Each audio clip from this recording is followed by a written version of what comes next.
Hello everyone, welcome back to our library. आपकी अपनी library में आपका स्वागत है। आज हम मीना की कहानियों में पढ़ेंगे लड़कियों की वापसी। तो इस चित्र में दिखाई दे रहा है कि बहुत सारी लड़के लड़कियां इकट्ठे हो रहे हैं और मिट्टू तोता भी उनके साथ है। तो लड़कियों की वापसी कहाँ से हुई है, कैसी हुई है, ये सब हम कहानी पढ़ेंगे तो ही हमें पता चलेगा। तो चलो शुरू करते हैं कहानी लड़कियों की वापसी। मीना एक हंसमुख छोटी बच्ची है। वह अपने माता पिता, दादी, भाई राजू और बहन रानी के साथ रहती है। प्यारा मिट्टू तोता उसका सबसे अच्छा दोस्त है। मीना आपके आसपास रहने वाली किसी भी छोटी बच्ची की तरह ही है, लेकिन कुछ मामलों में वह अलग है। वह सबसे दोस्ती रखती है, किसी से भी सवाल पूछने में घबराती नहीं है। मीना ईमानदार है और दूसरों का ध्यान रखती है। वह अपने परिवार और दोस्तों की परेशानियों को सुलझाने की कोशिश करती है। इस कहानी में बताया गया है कि लोगों के बहकाव में नहीं आना चाहिए। दीपा और मीता शहर में काम करती थी और कुछ दिन पहले ही गांव लौटी है। यह जानकर मीना की दादी बोली, मैंने सुना है कि वे कुछ खास कमाकर नहीं लाई। मीना के पिता ने कहा, उन्होंने तो 2 साल अपने घर वालों को चिट्ठी तक नहीं लिखी। मीना और राजू बहुत पहले अपने पिता के साथ एक बार शहर गए थे। वे शहर के बारे में जानना चाहते थे। उन्होंने माँ से पूछा, दीपा और मीता को घर बुलाएं, उनसे शहर के बारे में बात करेंगे। माँ ने कहा, जब उन्हें आना होगा वे खुद आ जाएंगी। कुछ दिन बाद दीपा और मीता उन्हें मिलने आई। मीना उन्हें देखकर हैरान हो गई। वे उदास और बीमार दिख रही थी। मीना ने तो सोचा था कि वे शहरी लड़कियों की तरह चुस्त होगी। दादी ने कहा, बड़े दिन लगा दिए शहर में। सुनकर वे रो पड़ी। उन्हें रोता देख सब हैरान हो गए। दीपा ने बताया, 2 साल पहले अम्मा की पहचान वाली औरत शहर से हमारे घर आई। उनके साथ एक आदमी भी था। उन्होंने अम्मा से कहा, शहर में बहुत काम है, दीपा और मीता खूब कमा सकती है, हो सकता है उनके लिए अच्छे लड़के भी मिल जाए। आदमी ने अम्मा से कहा, अगर लड़कियों का मन न लगा तो हम उन्हें वापस छोड़ जाएंगे। उस औरत ने अम्मा को 1 महीने की तनख्वाह भी पहले दे दी। अम्मा और बाबा सोच में पड़ गए। बाबा ने कहा, क्या दीपा और मीता को शहर में भेजना ठीक है?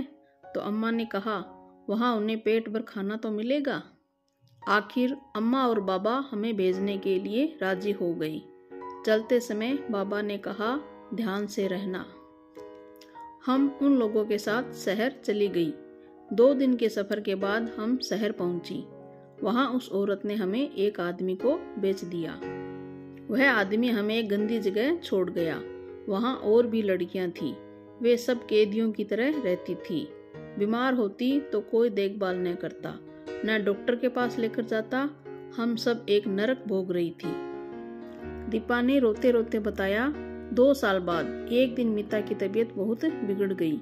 कुछ दिन में उसकी हालत काम करने लायक भी न रही। उन लोगों ने उसे बाहर फेंक दिया। लेकिन मीता की किस्मत अच्छी थी। उसे एक महिला नारी निकेतन में छोड़ गई। उन्होंने मेरा पता भी लगाया और मुझे उस नरक से छुड़ा लाई। नारी निकेतन वाली दीदी मीता को एक डॉक्टर के पास ले गई। मीता बड़े जोर से खांसने लगी। दीपा ने उसे संभाला। हमें उनकी हालत देख बहुत दुख हुआ। दोनों बहनें रो रही थी। हम भी उनकी आप बीती सुनकर बहुत उदास हो गए। दीपा और मीता के साथ जो बीती उसका पता उनकी अम्मा और बाबा को भी नहीं था। उन्हें बताते हुए लाज भी आती थी और डर भी लगता था। दादी ने कहा, चिंता मत करो बेटा, मैं तुम्हारी अम्मा से बात करूंगी। मीना ने माँ से पूछा, क्या उन बुरे लोगों को सजा नहीं मिल सकती? माँ बोली, पर पहले हमें सबको बताना होगा कि लड़कियों को नौकरी का झांसा देने वाले लोगों पर भरोसा न करें। अगले ही दिन दादी ने दीपा और मीता के अम्मा बाबा को पूरी बात बताई। शाम को मीना के घर पर बैठक हुई। बहन जी और नर्स दीदी भी आई। दीपा और मीता ने सबको सारी बात बताई। बैठक में गांव वाले भी थे और मुखिया जी भी। सभी ने गांव की बेटियों की रक्षा करने के उपायों पर चर्चा की। बहन जी ने कहा, वैसे भी लड़कियों की ये उम्र काम करने की नहीं, स्कूल जाने की है। फिर कुछ दिन बाद की बात है। मीना स्कूल से घर लौट रही थी अचानक उसने किसी की आहट सुनी। दो आदमी कुछ लड़कियों को शहर ले जाने की बात कर रहे थे। मीना ने छुपकर उनकी पूरी योजना सुन ली। मीना गांव वालों को बताने भागना ही चाहती थी कि उन आदमियों ने मीना को पकड़ लिया। उन बदमाशों ने हाथ बांधकर मीना को पुरानी कोठरी में बंद कर दिया। लोग इस कोठरी की तरफ आने से डरते थे। मीना को बंद कर दोनों बदमाश बाहर चले गए।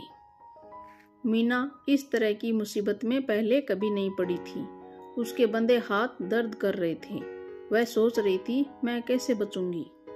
तभी मीना ने पंखों की फड़फड़ाहट सुनी। उसके सामने था उसका प्यारा दोस्त मिट्ठू। मिट्ठू ने अपनी चोंच मार मार कर मीना के हाथों की रस्सी खोल दी। फिर मीना एक छोटी सी खिड़की के रास्ते बाहर निकल आई। उधर दीपा और मीता के माता पिता इन आदमियों को, जिन्होंने मीना को बंद कर दिया था, बाजार में देखा। दीपा और मीता की माँ ने गुस्से में कहा, तुम लोग हमारी बेटियों को ले गए थे। उनके पिता ने कहा, 2 साल हमने हर जगह तुम्हारी तलाश की, आज पकड़ में आए हो। जल्द ही गुस्से में भरे लोगों ने इन दोनों आदमियों को घेर लिया। वे आदमी डर कर बोले, हमने कुछ नहीं किया, हमें जाने दो। मीना को कई जगह चोटें लगी थी, पर वह चिल्लाते हुए आ रही थी, उन्हें रोको, वे आदमी आज और लड़कियां लेकर शहर जाने वाले हैं। वहां आकर मीना ने देखा कि वे दोनों आदमी पकड़े गए हैं। मीना ने सबको उन आदमियों के बारे में बताया। मीना की बातें सुन गांव वालों ने उन बदमाशों को पकड़कर पुलिस को सौंप दिया। शाम को बहुत से लोग मीना के घर आए। उन्होंने मीना के माता पिता से मीना की बहादुरी की तारीफ की। बदमाशों को हवालात में डाल दिया गया था। दीपा और मीता के चेहरे की मुस्कान लौट आई थी।